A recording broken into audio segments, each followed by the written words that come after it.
ఆంధ్ర రాష్ట్రంలో గుంతలు లేని రహదారులకు కూటమి ప్రభుత్వం శ్రీకారం చుట్టింది. ఎమ్మెల్యే ఎరపతినేని శ్రీనివాసరావు. ఇక పూర్తి సమాచారం మేరకు పల్నాడు జిల్లా గురిజాల నియోజకవర్గం పిల్లలపట్నంలో సోమవారం సాయంత్రం 5 గంటల సమయంలో నియోజకవర్గ ఎమ్మెల్యే ఎరపతినేని శ్రీనివాసరావు మీడియా సమావేశం ఏర్పాటు చేశారు.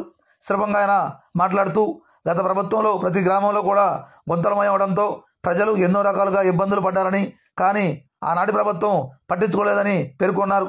కూటమి ప్రభుత్వం అధికారంలోకి రాగానే రాష్ట్రంలో గుంతలేని రహదారులకు శ్రీకారం చుట్టిందని, అన్ని గ్రామాల్లో కూడా రహదారులపై మరమ్మతులు నిర్వహిస్తున్నారని, అలానే కొత్త రహదారులు కూడా నిర్మిస్తున్నారని ఆయన తెలియజేయడం జరిగింది.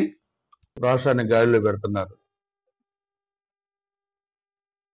ఎన్నికల నాటికి మనం చూస్తే రాష్ట్రంలో ప్రధాన రహదారులన్నీ గుంతలమయమైపోయినాయి. కనీసం వాహనాలు తిరిగే పరిస్థితులు లేదు. ఈరోజు మనం చూస్తే గుంతలు లేని రహదారులు నిర్మాణానికి రాష్ట్ర వ్యాప్తంగా 100 కోట్ల రూపాయలు నిధులు కేటాయించారు. మన దగ్గర కూడా దాదాపు 15 కోట్ల రూపాయలు R&B నిధులతోని అన్ని కూడా ప్యాచెస్ చేసి రిపేర్లు చేశాం.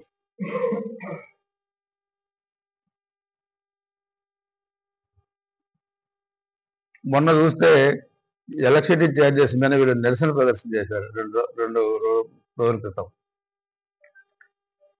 రాష్ట్రాన్ని అంధకారంలోకి నెట్టి చీకటిమయం చేసింది మీరు. ఆ పాపాల నుంచి రాష్ట్రాన్ని బయటపడేసి వెలుగు రేఖలు నింపేది మేము. మీకు నిరసన ప్రదర్శన చేసే హక్కు మీకు ఎవరిచ్చారు? ఈ రాష్ట్రాన్ని మీరు అంధకారంలో నెట్టింది మీరు. అధిక ధరలకి విద్యుత్ కొనుగోలు చేసి 1000 కోట్ల రూపాయలు కుంభకోణం చేసింది మీరు. రాష్ట్రాన్ని చీకట్లో నెట్టిన మీరు నిరసన ప్రదర్శన చేసే హక్కు మీకు ఎక్కడిది? మీకు ప్రజలు ఇచ్చిన తీర్పు ఇవ్వడం ఇంకా బుద్ధి రాల, పద్ధతులు మారల. ఇంకా సోషల్ మీడియాలో ఇష్టారాజ్యంగా పోస్టులు పెట్టడం, ఒక వికృతమైన చేష్టలకి అలవాటు పడ్డారు మీరు. ఆ అలవాటు నుంచి మీరు ఇంకా బయటికి రావట్లేదు.